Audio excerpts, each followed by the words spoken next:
ओम शांति। आज की मुरली से चिंतन, तारीख 24 जुलाई 2024। तो आज मीठे प्यारे बाप दादा ने हमें एक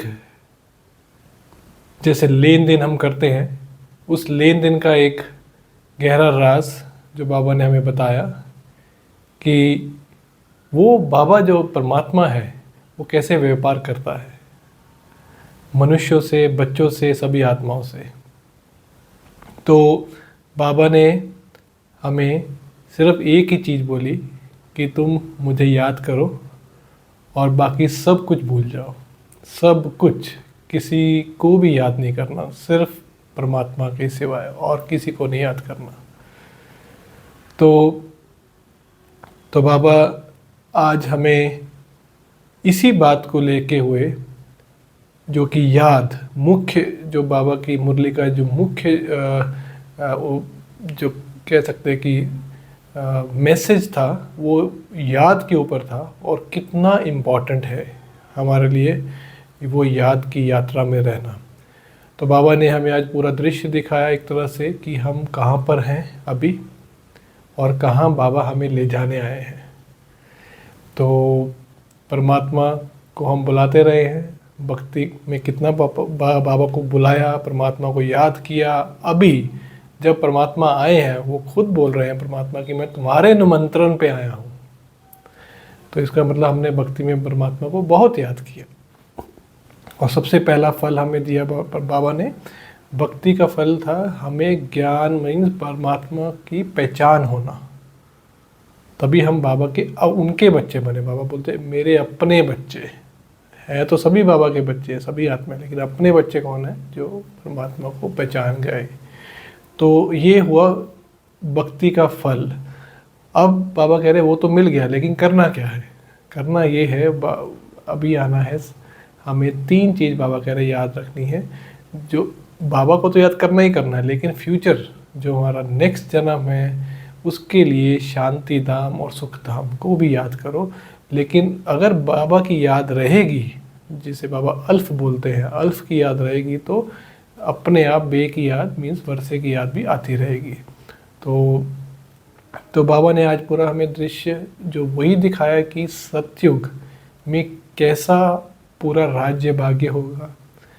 दुख धाम में तो दुख ही दुख है, उसकी तो बाबा ने ऑलरेडी हमें बोला हुआ लिस्ट बनाओ, 101 की लिस्ट बनाओ। और कई भाई बहनों ने बनाई भी है, शेयर भी किया है व्हाट्सएप पे। तो मुझे लगता है दुखों की तो कमी नहीं है। और बाबा बार बार ये बोल रहे हैं कि यहाँ पर कितनी भी बड़ी लिस्ट बना सकते हो, लेकिन बाबा हमें क्या कहना चाह रहे हैं कि अब मैं आया हूँ तो उसका फ़ायदा उठाओ। उसका फ़ायदा है कि जो नई दुनिया में आना है उसमें उच्च पद पाना है। तो बाबा हमें पद्मा पदम भाग्यशाली बोल रहे हैं कि तुम्हें राजाओं का राजा, दास दासिनी राजाओं का राजा बनना है। तो उसके लिए जो पूरा मदार है वो पुरुषार्थ पर, पुरुषार्थ क्या करना है? हमें याद, बाबा की याद।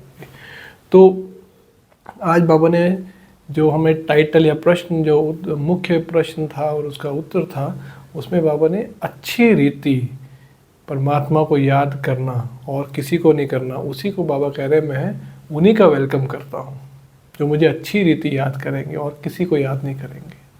तो मतलब बाबा हमें पढ़ा रहे हैं, तीनों रूप से है, मतलब हमारे शिक्षक भी हैं, हमारे गुरु भी हैं, हमारे पिता भी हैं।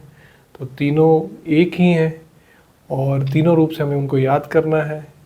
और उसके बाद बाबा कह रहे हैं क्योंकि मैं अब आया हूँ सृष्टि की रचना करने, उसके लिए बच्चों को पावन बनना है, शांति की स्थापना करनी है, पवित्र बन के वापस घर जाना है और फिर सतयुग में आना है। तो गुल गुल बनाकर बाबा फूल बना रहे हैं। तो गुल गुल बनाकर बाबा में मतलब कि बहुत ही प्यारा, ऐसा जो कि सिर्फ देने वाला देवता, वो हमें बाबा बना रहे हैं। तो उनकी जो पूरी शिक्षा है, जिसे हम राजयोग के नाम से जानते हैं, जिसका मतलब ये है कि मनुष्य से देवता बनने की पढ़ाई, तो वो बाबा हमें आज उस पे हमें बहुत ज़्यादा स्ट्रेस दे रहे हैं कि याद कितनी ज़रूरी है, और सहज भी है लेकिन सही रीति से। और क्योंकि सही रीति जो है, सही युक्ति है, वो नहीं होती, नहीं मालूम है, ज्ञान नहीं मालूम है, नॉलेज नहीं है, तो भक्ति की तरह बाबा बाबा परमात्मा भगवान हे ईश्वर हम करते रहते हैं। तो ये बाबा कह रहे हैं ये तुम्हें युक्ति भी पता है, तुम्हें ज्ञान भी पता है, और मुझसे कैसे शक्तियाँ लेनी हैं या गुण लेने हैं वो भी पता है।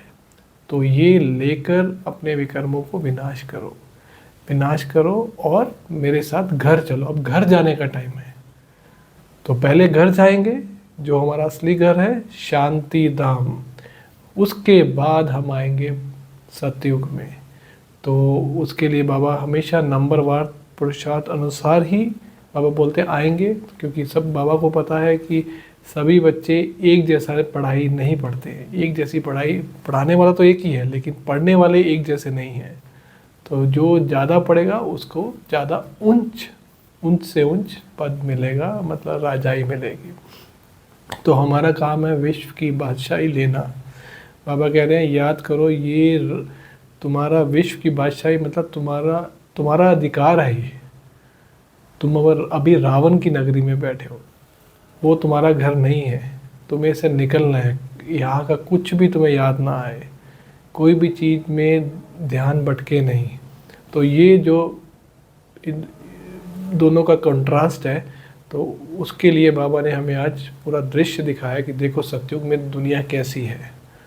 हालांकि बाबा ने हमें ये चीज़ें बहुत बार मुरलियों में बताई हुई है, ज्ञान भी दिया हो सतयुग में कि लोग कैसे रहते हैं, उनकी उम्र कैसे होती है, परिवार कैसे होता है। लेकिन क्योंकि ये ज्ञान किसी के पास नहीं है और ये एक यूनिक हमें ऐसी चीज़ मिली है जो स्वयं परमात्मा दे रहे हैं, तो इसके लिए हमें इसको बार बार चिंतन करते हुए नशे में रहना चाहिए कि मैं कौन हूँ, कौन था और क्या बनने वाला हूँ या क्या बनने वाली हूँ। तो ये निश्चय हमें करते हुए आज बाबा ने हमें पूरा ध्यान हमारा याद के ऊपर रखवाया। और क्योंकि हम ब्राह्मण परिवार हैं, बाबा ने हमें विशेष आत्मा का वरदान भी दिया, जिसमें बाबा ने बोला कि तुम प्रसन्न और साथ साथ तुम प्रसन्नता और संतुष्टता दोनों तुम्हारी जो है एक विशेषताएं हैं ब्राह्मण परिवार में। ब्राह्मण बनने के बाद, ब्राह्मण मतलब परमात्मा का बच्चा बनने के बाद, तो ये हमें कंटिन्यूसली बार बार हमें विशेषता दिखाते रहना है अपने अंदर। कोई भी चीज़ हो जो हमें डिस्टर्ब कर रही हो, तो उस पर ही हमें पुरुषार्थ इमीडिएटली करना है। तो संतुष्टता और प्रसन्नता हमसे कभी भी दूर नहीं होनी चाहिए, क्योंकि ये प्रारब्ध विशेष आत्माओं, ये प्रारब्ध ही जो है ये संगम युग की है और विशेष आत्माएं बनाती हैं। तो आज वरदान जो है विशेष आत्मा का था, तो विशेष आत्मा है, हम विशेष आत्मा है, इसीलिए हम सतयुग में आने वाली हैं। सभी विशेष आत्माएं नहीं हैं। तो यही था आज का पूरा जो मैसेज बाबा की मुरली से, जो कि बहुत ही नशे वाला, नई दुनिया के ऊपर, नई दुनिया में हमें कैसे रहना है, कैसी होगी, कैसी दिखेगी, और उसको याद कराया बाबा ने कि अब स्मृतियाँ जगाई कि तुम पहले भी ऐसे थे, अब फिर ऐसे बन रहे हो, तो सिर्फ मुझे याद करो, बाकी तुम नई दुनिया में आ जाएंगे। ओम शांति।